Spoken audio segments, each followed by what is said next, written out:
What's up, guys? Appreciate you. I'm getting a lot of love on my channel. So a lot of guys see some subscribership starting to increase a little bit. Had a couple of guys comment. I really appreciate it. I'm actually driving around to see how far I just jogged.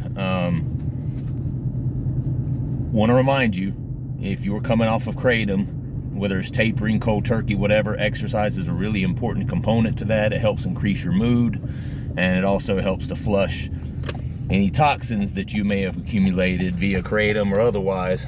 Helps to flush that stuff out of your system. So exercise is always a good thing. Just want to remind you guys of that. Had some really good comments. One guy was asking about the withdrawals. He was a little bit confused by my take on everything, and yeah, dude, I appreciate the comment. Well, actually, the thing about the MITs, and I had someone ask too, is the withdrawals from the MIT worse than the Kratom powder? My answer to that is yes, but it's because anytime you're getting more of the Kratom alkaloid that actually makes you high, anytime you're getting a higher amount of that, and you're taking a higher amount of that on board, you know, when you go to stop taking that, the withdrawals are, it's kind of like the withdrawals run parallel with how much you're taking. So if you're not taking that much and you're not getting that much of the Kratom alkaloid through, say, just some dumbed down powder, then the withdrawal is not going to be quite as intense. Because, anytime that I was taking like the Kratom powder, 7, 8, 9 grams per day, before I ever discovered an MIT 45, when I went to stop taking it, really wasn't that bad. I might not have slept real well for a couple of nights, but then things kind of started to level out, at least as far as physically goes. But once I started taking the MITs, my tolerance just increased exponentially. So my tolerance is all of a sudden from here to up here. And so that's the real scary thing about the MIT 45s. Now, I just want to be clear. Kratom powder, Kratom powder or MITs, neither of them are good. So I don't want people to sit there, see my video and think, oh, this guy's saying Kratom powder is no problem, but the MITs are the devil. No, that's not what I'm saying. But I am saying that the MITs generally tend to be worse, at least in my experience. And it's because there's so much more of the Kratom alkaloid in them. And it makes them more addictive. Because let's just get real, that's the way opiates work. The more euphoria that it gives you, the more addictive it is. That's just the way the human brain works. And so anybody that wants to jump on and tell me, oh, the Kratom powder's just as addictive. Well, maybe if you're a person that's taking, 30, 40 grams a day of it, it's probably gonna be just as addictive for you. But if you're someone who doesn't take a large amount, you have to take a substantial amount of the Kratom powder to get the Kratom alkaloid that you would find in, by example, one MIT 45 extract. The comparison is just not even close. And so that's kind of where I'm coming from with that. I'm definitely not saying that Kratom powder is okay and that MIT is the devil. Kratom powder is bad for you too. A lot of guys on here talking about it not being good for your gut, and I'm sure that's true. I'm sure that's true. I haven't done extensive studies on it, but I mean, after all, it is plant material. And if you're using, and also if you're taking, like I do, like the gelatin caps and stuff, then obviously the gelatin in the gelatin caps is probably not good for your gut as well. So I agree with that. Neither one of them are good, but as far as the MIT goes, my position has always been, if you're one of these people that's gotten blindsided by this addiction to these MITs, which, might I add, are also very, very expensive, and people are literally going broke and having trouble paying their bills by taking these things every day. And so the first thing you need to do, if you want to come off of the Kratom and you're taking the MIT 45s, the first thing you want to do is stop taking the MIT 45s. Stop buying the MIT 45s, because the MIT 45s are not only extremely addictive, and have a very high amount of Kratom alkaloid in them, but they're also extremely expensive. And you want to be able to pay your rent. You want to be able to keep the lights on in your house and make your car payment and put gas in your car so that you can keep a job and go back and forth to work. You know, there's a real financial component on there. And please don't jump on my video and say, well, the finances has nothing to do with it. It's about your mental and physical health in regards to addiction. I know that. But in the interim, to be able to improve in any aspect of your life, you need to be able to live. You need to be able to live. In other words, you need to be able to have a home. You need to be able to have a car. You need to be able to get back and forth to a job every day. And that's why I say, if you're going broke taking the MIT 45s, you may not be at a point in your life where you can do the cold turkey thing. You know, if you have a lot of responsibilities in life, cold turkey may not be the move for you.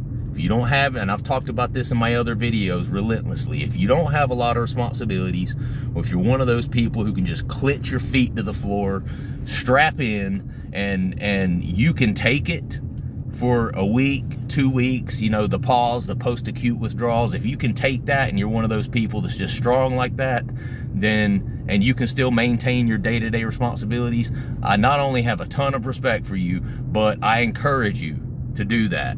Take the vitamins, exercise, take cold showers, eat the bananas, you know, do whatever you can and try to get sleep wherever and however you can. For me, I didn't sleep for 2 weeks when I went cold turkey from MIT. And I've discussed this in my previous videos, that the only reason I think I was really able to do it is because at that time I had been laid off from a job that I had worked for 7 years. Because I worked for them for 7 years, they offered me a severance package. So for about 2 months, I was not working. I didn't have the responsibility of working every day, but I was still getting paid. And, you know, my thought process at that time, because I was hooked on these MITs, I thought to myself, this is a blessing. This is a perfect time to come off of the MITs. And so during that time, I did a cold turkey withdrawal, and it sucked. It sucked. So if you're a person out there who, you know, one guy said, one guy mentioned, I don't remember who you are, dude. You just commented, and I appreciate the comment too. I appreciate that people are watching my videos. He mentioned that you know, a lot of people, at least most people, don't tend to have a big issue with stopping Kratom as far as physical withdrawals, and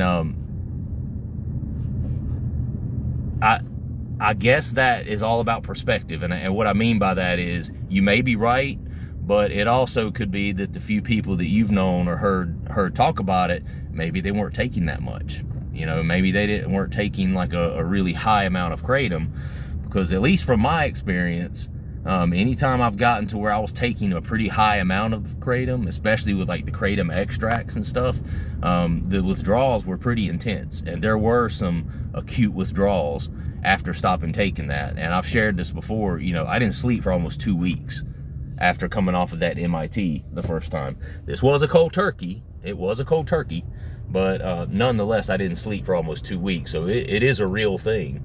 But what I'm encouraging people is, you know, if you can't do the cold turkey withdrawals and you're on MITs and you're going broke, get yourself some Kratom powder, which is cheaper, and try to dose up as much as you might need to really, you know, even out any withdrawals that you might have. In other words, you might have to take enough of the Kratom powder for a few days, you know, to equal at least close to what you might have been taking as far as the Kratom alkaloid in the MITs. I don't know how much amount that's going to be for you. A lot of it's going to depend on your metabolism, your age, your weight, how much Kratom you were taking. If it was the MIT, how many MITs per day were you taking? It's going to, and how long you've been taking them consecutively. It's going to depend on a lot of things. So again, the advice I'm giving you guys is simply a blueprint. It's not going to be the same for everyone. Your situation is not going to be the exact same as mine. But, you know, a lot of people feel trapped by this addiction and have been blindsided by this addiction. And it's hard because it's legal. You know, I don't have to go buy pills off the street from someone like back in the old days. I don't have to go, you know, spend $100 at the doctor's office to try to fake some sort of injury to get him to write me a prescription for pills. I don't have to do that anymore. Anyone who's addicted to the opiates these days doesn't have to do that anymore. You can walk into a local head shop, which there are two head shops within 10 minutes of my house that I could go to right now if I wanted to, and could get myself an MIT. I'm not gonna do that. But my point is, the addiction is real, and if you can't do a cold turkey withdrawal, get yourself some Kratom powder, which is way cheaper. And first off, save your pocketbook a little bit so that you can then begin to taper off of the Kratom powder. And if you taper and you do a slow taper, cut down by maybe 1 gram a week or 1 gram every 3-4 days, whatever you feel comfortable with, you can probably get to a point where you're off of the Kratom altogether in a couple of months. And then maybe you can still continue to, you know, do whatever responsibilities that you have from day to day, because a cold turkey withdrawal is hard.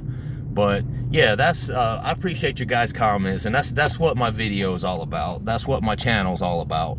I am coming off of the MITs. I haven't taken an MIT in almost 3 weeks now. It's been well, tomorrow will be a full 3 weeks, a full 21 days for me that I haven't taken the MIT. I am still on the Kratom powder, so I still have an addiction to Kratom. I want to make that clear, because I had a guy in one of my first videos that pissed me off, came on, and I'm gonna talk about this guy forever. Came on, well, you know, I noticed that you have a lot to say, but you're still taking Kratom.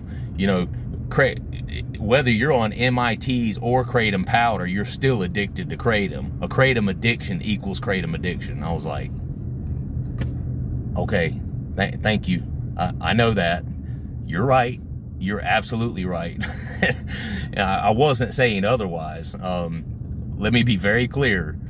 I'm encouraging people to come off the MIT 45s, take Kratom powder, and then taper down off the Kratom powder to the point where you're not on the Kratom powder anymore. But it absolutely, 100%, you are still addicted to Kratom if you're taking Kratom powder. Coming off of MIT 45 extract and then going on Kratom powder doesn't all of a sudden mean you're not addicted to Kratom anymore. So, want to be clear, I'm not saying that. So I just wanted to literally spell that out for people. But anyway, man, you can't do anything on the internet these days without, you know, some troll hater jumping on and, oh, what about this or what about that? And the problem is, you know, I've probably got, I will say at this point, 3-4 hours of content on this channel, and they'll come on and watch 5-10 minutes of one of my videos and don't listen to the other 3 hours of content I have on the channel, and then they'll assume they know exactly what I'm all about and what my message is to everyone. But you know, that's just the way it is. People are gonna do that. People are gonna get on and assume they know what your motives are when they actually know very little about it. So dude, I forgive you. Come back, subscribe to the channel, man. I forgive you. I won't rant on you anymore, promise. You ran across my video somehow. But anyway, it's Sunday. I'm literally out for a Sunday drive right now, so I don't want to make this video any longer. But hey, I'm here, guys. I'm here to encourage you. I'm here to kind of give you some hope. If you feel locked into addiction to Kratom, whether it's MIT or whether it's the powder, make a plan to come off of it. You may not just be able to put it down today and be done with it, because there's a reality with this stuff. And if you're an adult, if you have a job, if you're a mother, a father, brother, sister, and you have other life responsibilities, you may not be able to just put the Kratom down today and not pick it back up tomorrow. You may not be in a position where you can do that. And I just want people to know that's okay.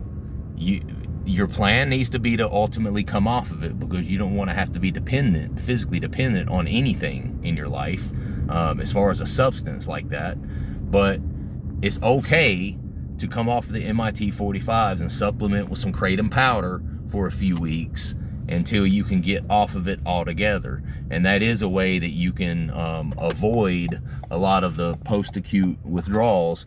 And there are some other things that can help, and I've had several people jump in my comments and give some great ideas. And you know, I'll do a video about some of those things. I had a guy the other day mention L-tyrosine, which I have yet to try it. I've heard people talk about magnesium supplements, vitamin C, vitamin B, you know, B vitamin supplements, all of those being good for the post-acute withdrawals that you might experience. So there are other things that you can do your own research on. Exercise, again, I've talked about, is good for mood, and is also good to help, you know, just work out some of the willies and some of the just where you feel uncomfortable in your own skin. Because that's what I've tried to explain to my wife. One of the best ways I can describe going through post-acute, like physical withdrawals from an opiate, is you don't feel comfortable in your own skin. Every moment of the day you almost feel like you're just ready to jump out of your own skin, and it's just a horrible feeling.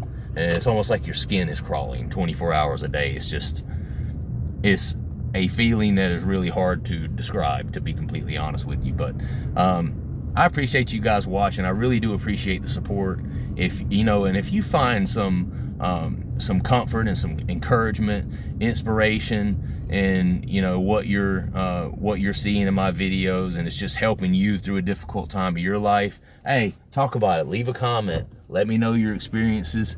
Let's all go through this together, man. We can go through this thing together. You know, I'm here to support you.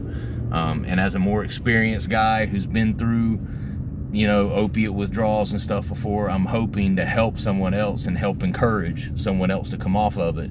And it's also therapeutic for me. You know, I have my own struggle, and I'm still within the struggle. I haven't left behind. It's something I'm always, as long as I live, gonna have to be conscientious of. And that's the truth. But anyway, all right, love you guys. I will see you tomorrow. Have a good day.